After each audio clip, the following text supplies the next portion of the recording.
నాతో పాటు మరొక లీడర్ ఉన్నారండి. GWTS past president Manne Satyanarayana garu. వారితో మాట్లాడదాం. సో హాయ్ అండి, how are you doing? Wonderful అండి. Thanks for giving the opportunity. And Maha TV ప్రేక్షకులందరికీ కూడా ధన్యవాదాలు, మేనేజ్మెంట్ కూడా. సో ఎలా ఎంజాయ్ చేస్తున్నారు ఈ సాటా కన్వెన్షన్ ని? బాగుందండి, చాలా బాగా చేస్తున్నారు. జయ చల్లా గారు ఆయన కష్టపడిన దానికి పబ్లిక్ చూపించిన రెస్పాన్స్ కూడా చాలా బాగుంది. బాగా అవుతుందండి, చాలా బాగుంటుంది. యా, తప్పకుండా. సో ఈ కన్వెన్షన్ వేదికగా మనం సెకండ్ జనరేషన్స్ కి ఒక మంచి మెసేజ్ ఇవ్వడానికి మంచి వేదిక. సో ఈ వేదిక మీద ఇంకా ఎలాంటి అంశాలు కొత్తగా యాడ్ చేస్తే బాగుంటుంది అంటారు? అంటే జనరల్ గా సో డే బై డే ఎన్నో మార్పులు జరుగుతూ ఉంటాయి కదా, సో మీరేమనుకుంటున్నారు? జరిగే మార్పులకు అనుగుణంగా ఆర్గనైజేషన్స్ కూడా చాలా మార్పులు వచ్చినాయండి. అంటే ఇంతకుముందు గతంలో కంటే ఇప్పుడు కూడా చాలా మార్పులు వచ్చినాయి. అలాగే ఇక్కడ ఉన్న పరిస్థితులకు కూడా ఇప్పుడు ఇక్కడ కన్వెన్షన్లో కూడా చాలా మార్పులు చేశారు. అంటే అది నేను ఇతమిద్దంగా ఇది అని నేను చెప్పను, కానీ చాలా మార్పులు వచ్చినాయి, చేస్తున్నారు కూడా. సో ఒక లీడర్ గా సో చాలా మంది యువతకి మీరు ఇచ్చే మెసేజ్ అంటే, ఇక్కడ చాలా మంది యూత్ ఉన్నారు. సో ఈ మధ్య కాలంలో సో మనం చూస్తున్నాం కొన్ని సంఘటనలు కూడా జరుగుతున్నాయి, తెలిసి తెలియక. సో రోడ్డు ప్రమాదాలు, వాళ్ళందరికీ మీరు ఇచ్చే మెసేజ్ ఏంటి?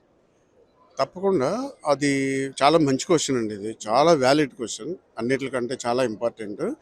ఇది ఏంటంటే ఇక్కడ అమెరికా వచ్చిన ప్రతి ఒక్కళ్ళు కూడా స్టూడెంట్స్గా లేకపోతే ఏ రకంగా వచ్చినా H1 మీద ఉన్నా దేని మీద ఉన్నా కూడా ఇన్సూరెన్స్ అనేటటువంటి తీసుకోకపోతే ఫస్ట్ ల్యాండ్ అయిన డే నుంచే ఇక్కడ ఉన్న తెలుసున్న వాళ్ళకి ఏదైనా ఇన్సూరెన్స్ అనేటటువంటిది చాలా ఇంపార్టెంట్ రోల్ పోషించుతుంది.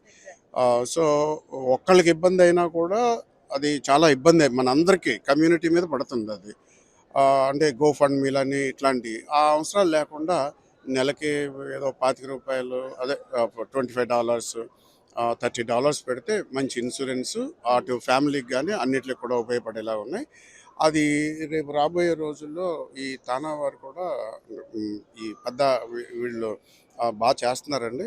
కొడాలి గారి నెక్స్ట్ దీనికి ఇప్పుడు చాలా భారీ ప్లాన్స్ చేసుకుంటున్నారు, ఎందుకంటే వారిది 50 years చేస్తున్నారు. సో మేము ఇక్కడ ఏంటంటే ఈ ఊర్లో అందరూ కూడా ఎప్పుడెప్పుడా అని ఎదురు చూస్తున్నారు, ఏది తానా కూడా. అది ఆయనకి చేదోడు వాదోడుగా ఉండి ప్రోగ్రామ్స్ గట్టిగా చేయాలని చెప్పి ఇప్పుడు ఆట అయినా ఇంకొకటైనా ఇంకొక సంస్థ అయినా కూడా ఏ సంస్థకైనా సరే ఇది ఇలాగా ఈ సంస్థకి ఆ సంస్థ, ఆ సంస్థకి ఈ సంస్థ పోటీ కాదు. ఇది ప్రతి సంవత్సరం, ఇప్పుడు ఈ సంవత్సరం ఇది జరుగుతుంది, నెక్స్ట్ ఇయర్ మా తానా జరుగుతుంది. ఆ జరగటంలో ఏంటంటే అందరూ ఇన్వాల్వ్మెంట్ కూడా చాలా బాగా ఉండి పబ్లిక్కి ఒక అందరూ గ్యాదర్ అవడానికి ఒక అవకాశం దొరుకుతుందండి ఇది. ఇప్పుడు రేపు రాబోయే రోజున అంటే నెక్స్ట్ ఇయర్, ఈ సంవత్సరం మన ఆట వాళ్ళు చేశారు. మేమందరం కూడా చాలా బాగా మమ్మల్ని అందరినీ పిలవటమే కాదు, అందరూ కూడా వచ్చారండి. కమ్యూనిటీ అంతా కూడా వీళ్ళు వాళ్ళు అని లేకుండా అందరూ వచ్చి చేసుకున్నారు. వాళ్ళు కూడా అదే రకమైనటువంటి పిలుపునిచ్చారు.